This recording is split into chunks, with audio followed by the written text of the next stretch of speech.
Stay tuned and let's take a look at this Marvel Legends Dark Avengers Warbird. Wait, no, hold up, I can't do it. She was never called Warbird. It's Dark Avengers Miss Marvel.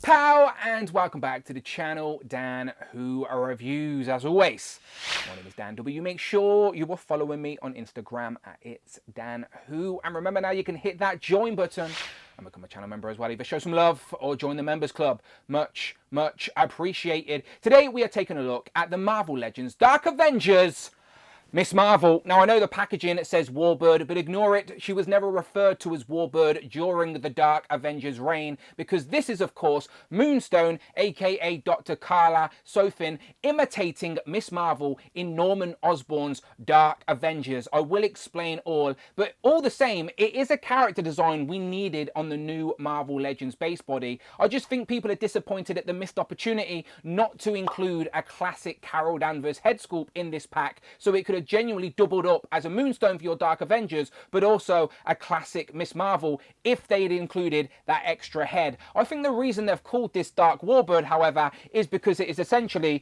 a repack of the Warbird we got in the 85th anniversary line. And again, another great figure, a character design we needed an update of, so I'm not mad at getting this costume, but it would have been nice to have that additional head sculpt. These are essentially the same figure, different legs due to the character design. She's got a sash at the waist, Carla has a sash at the neck, same head sculpts with the same masks. I just think one has the whited out eyes over here, same sets of hands, same effect pieces as well, and of course the same packaging. So we've got Moonstone here imitating Miss Marvel, and then we've got Warbird, the original Miss Marvel, aka Captain Marvel, all that good stuff on this side. So yeah, I think that's the only reason they've referred to her as Dark Warbird, but all the same, it is a character design we needed an update for in this body, and it does seem like Hasbro are slowly trying to rebuild the Dark Avengers in the new Marvel Legends era, which I am not mad at. So we get the Dark Avengers logo there, we get the Dark Avengers Warbird, two heads, etc. Again up top, picture on the side, same picture on the back, and the write-up that reads, under the leadership of Norman Osborn, Moonstone is recruited to imitate the hero Carol Danvers in the malevolent group of Dark Avengers. So we'll obviously do lots of comparisons and try and build the Dark Avengers that we already have, but first, let's open her up. So here we have our imposter Miss Marvel out of the packaging with all of her accessories laid out on the table that we will go through shortly. But again, a quick note on the interchangeable heads. I do think they have missed an opportunity here to add a classic Miss Marvel head sculpt, as both of these are a fine representation of Carla while she was imitating Miss Marvel. The same costume could have been used as a classic Miss Marvel from the late 70s, where she altered her costume slightly to sort of cover up her belly. So it just needed one additional head sculpt with the smaller sort of shoulder length bobby hair to make it a classic Miss Marvel, and multiple people would have brought double, I promise you, missed opportunity. But for anyone curious, this character is technically Moonstone, so she is this character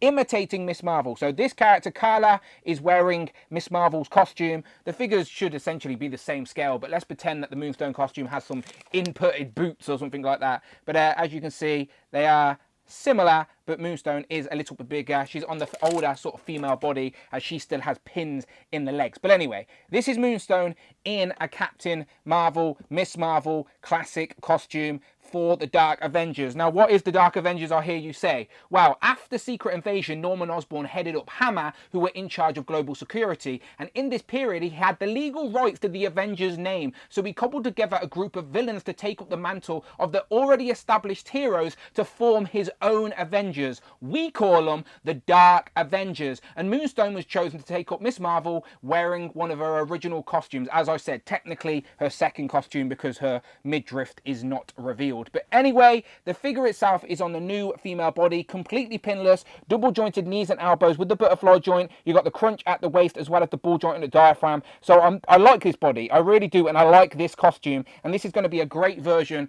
of Carla as Miss Marvel in the Dark Avengers. Again, just a missed opportunity. So let's zoom in and check out those head sculpts. So taking a closer look at the head sculpt on the figure out of the packaging, she's obviously wearing the thicker masks. Now again, these are the exact same head sculpts that came with the Warbird figure. It's just the deco that is different. I think Carla on this body has a sort of a pinker skin tone, but otherwise it is the same head sculpt, just with different deco. Same hair sculpt as well, as you've got the flick to the side, and then you've got a bit of a wash through it to make it like a dirty blonde, which I don't mind at all. You get some on the back as well. The only unfortunate thing though is because she is wearing like a scarf that dangles down the back, it means you can't get her hair as flush against her back, so she's always like looking down slightly, so you have to definitely take advantage of the ball joint at the diaphragm to get her looking straight. But otherwise it's a very nice head sculpt with the bright blue eyes, the teeth showing, and the thicker mask. But we do have our second head sculpt, which is more of a windswept pose. This time the slightly thinner mask, but her eyes are sort of whited out with a yellowish tint. So I quite like this look for our Miss Marvel in the Dark Avengers, as there's definitely multiple panels where she has the whited out eyes. But like I mentioned, it is the same head sculpt, the same hair sculpt as the previous Warbird, just different deco, as the other one had the eyes painted with the blue eyes. Of course, this one has the whited out eyes. But you do have your options now with them. But first, let's just have a spin around. It would have been nice to have a neutral head, but I guess the other one is more neutral. This one's more windswept, action ready for a more dramatic pose on the shelf. Same sort of hair colour with the same wash throughout it, that dirty blonde. Nicely sculpted, to be fair. The heads are very nice for what they are. It would have just been nice to have a Miss Marvel one as well, like that. See what I mean? But anyway, you have your options between the two heads out of the packaging. You can go for the smaller mask with the whited out eyes, or you can go for the thicker mask, little grinny teeth, but the neutral-ish hair. And like I mentioned, if you pop off the head, it does reveal the scarf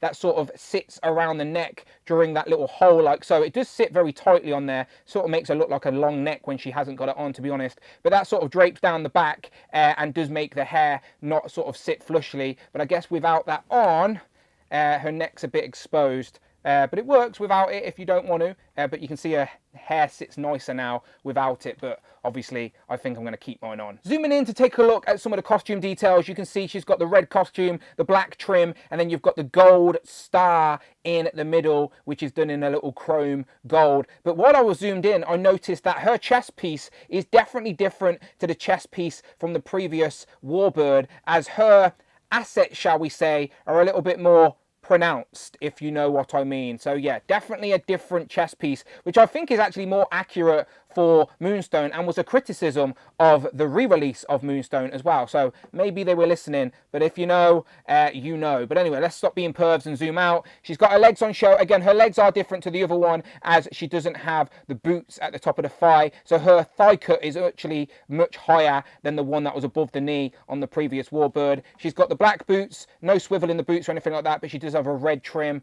and again a trim of black for the trunks. Gloves as well, all in black, double jointed, pinless elbows with the bicep swivel. Honestly, a great range on a female Marvel legend. Look at that, no complaints on that at all. You've got the crunch at the waist and the ball joint at the diaphragm, so lots of range, swivel, and your tilt and swivel is up top at the ball joint there. The thigh cut higher, as I said, legs will go about that high.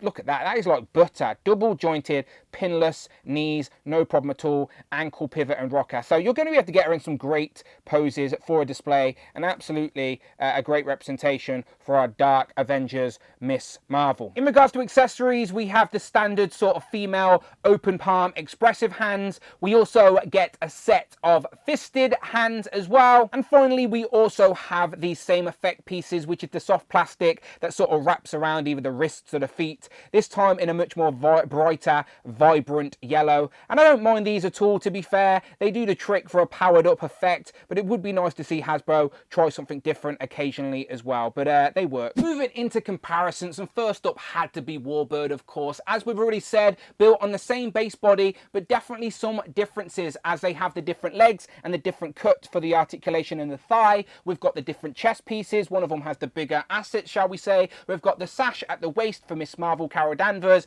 and then our Moonstone Miss Marvel has the neck scarf, which sort of dangles down. Soft plastic, does not get in the way at cool. Otherwise, great articulation scheme, both completely pinless. You've got the butterfly joint at the sort of chest, which I might not have mentioned. Both of them are genuinely great representations of the characters they're supposed to be portraying. Now, if I move them to the side for a second and get the tape measure out, they are also basically the exact same size. To the top of the head, about 6 inches in height, which some people said when we got Warbird was a little bit underscale, a little bit short. And I agree. However, when you pose her up on a flight stand amongst a greater collection, you're really not going to notice. Both of these look great. So close for this to being perfect. They just missed out on including the classic Miss Marvel head. But for a representation of our Moonstone Dark Avengers Miss Marvel, no one can dispute it's not great. And in case you were curious, there is our comparison with the alternative heads. There's no need to head swap, as even though the heads are exactly the same hair sculpt, same face sculpt, it is just a deco that is different. Our new Miss Marvel Moonstone has a different skin tone. It's also not as glossy as Warbird is when you zoom in like this, but you have your options. Talking of Dark Avengers, here we have the dastardly Norman Osborn next to our Miss Marvel, and she does look pretty short when compared to him now, doesn't she, to be fair? But anyway, Norman Osborn as the Iron Patriot came recently in the 85th anniversary line in that Cabal 3-pack, and since then Hasbro have been hinting we're going to get a bit of an upgrade to our Dark Avengers in the Marvel Legends line. So who else do we need to complete the Dark Avengers in Marvel Legends form? So let me go and find who we currently have to see if I can piece a team together. Pow! Now, before you come at me in the comments, I'm well aware this isn't exactly accurate. It's sort of a mishmash of characters. They're not quite in the right costumes either, but I'm just trying to show you the potential of the Dark Avengers display and see what we currently have in our collection. So of course we've got Miss Marvel and the Iron Patriot up front, which is Norman Osborn. We've got Ares in the back, which could do with an upgrade, but that version is an accurate costume. Same with the Sentry. To be fair, the previous Sentry, sort of more oranges costume, was a little bit more accurate, but this Sentry would work in this display. Then we've got Marvel Boy, who is in the wrong costume, but it is the right character. And then I've got the Secret Wars Wolverine, which isn't the right Wolverine because it's Daken, his sort of strange son, which is the Wolverine in the Dark Avengers. Hopefully they are teasing a new Draken in the Marvel Legends line, but yeah, the costume's wrong for that as well. Then we've got Hawkeye in the back. Now that's the old Hawkeye that came in the All-Father wave. We've got a new version since then. A lot of people use that Hawkeye with the Bullseye head as their Dark Avengers Hawkeye, which is portrayed by Bullseye. And then we've got a version of the Black Symbiote Spider-Man. Now I think it was different versions of Spider-Man depending on the iteration of the Dark Avengers, but that's a story for a different day. But right now, this is sort of what you can fudge together in your Marvel Legends collection to represent the Dark Avengers. We're not quite there yet, but you have to admit we're getting close, and hopefully we get some upgrades later in the year in 2025 to really cement this team to be comic accurate. Continuing with comparisons now, if we had gotten that interchangeable head sculpt with the sort of more accurate Miss Marvel classic hair, then absolutely this could have doubled as a 70s original second costume Miss Marvel. However, it wasn't to be. Here she is next to Captain Marvel. Next up, a couple of Marvel Legend females. We've got the highly articulated Black Widow, and then randomly we have Disco Dazzler. Now, it's not that random because a lot of people wanted to use this head sculpt on this body to try and create a classic Miss Marvel, as they have similar hair. Now ignore the makeup, let's try a head swap. Now the Legends community were close with this suggestion, as it sort of worked. The hair does seem similar, but it is the wrong colour, and of course the makeup is all wrong as well. But I see where people were going with this one. Her hair is probably a little bit too long on the back. It should sort of be shoulder length, and it's more blonde than it is sort of red there. And of course she doesn't have that crazy makeup either. So yeah, you'd have to do some modding, but it's definitely closer to a classic Miss Marvel than the other head sculpts, but not quite there either. Good attempt though. Couple more female comparisons for you. We've got Janet Van Dyne, the Wasp, and of course She-Hulk. Here we have one of the many Captain Americas and Iron Man. And as always, let's wrap up with some of the Who crew. So we've got Frogman, Tigra, and Hydra Bob. And last but absolutely never least, we have a very festive, since it is December now, we are approaching Christmas, Captain Britain and Hal Fire Hank. So, final thoughts on this Marvel Legends Dark Avengers Warbird, or hopefully you agree with me and it is Dark Avengers Miss Marvel. Even so, it is a great representation of that particular version of Miss Marvel. The Moonstone imitating Miss Marvel. It's a very nice pinless figure with great articulation and a great base body with that original Warbird figure. However, they did miss a trick by not including that additional head sculpt to make it a classic Miss Marvel. But maybe Hasbro have something up their sleeve. Maybe that was left out intentionally because that's coming somewhere else. Who knows? But again, the community, we're greedy. We like what we like. And I like this figure. I do. I think it's going to be a great year for completing or upgrading the Dark Avengers that we already have in our collection. I think that Iron Patriot, Norman Osborn was the start. This is a nice piece. And maybe we can get a Marvel boy in the accurate costume and an upgraded Draken at least. And then the others we can sort of fudge together. But time will tell. But I have high hopes. You let me know what you think in the comments below. Are you in on this one? Do you have the same points of criticism, or are you completely happy with what you get? Let me know in the comments below. And as always, if you like Marvel Legends, you are absolutely in the right place. Check out the videos tab, find the playlists, but most importantly, please hit that subscribe button, hit all on the notification bell, don't miss out on a video, and please hit that join button, become a channel member, either show some love or join the members club. Much appreciated. You can follow me on Instagram at It's Dan Who. I'm on X at Dan Who Reviews, but as always, my name is Dan W, and I will of course see you on the next one.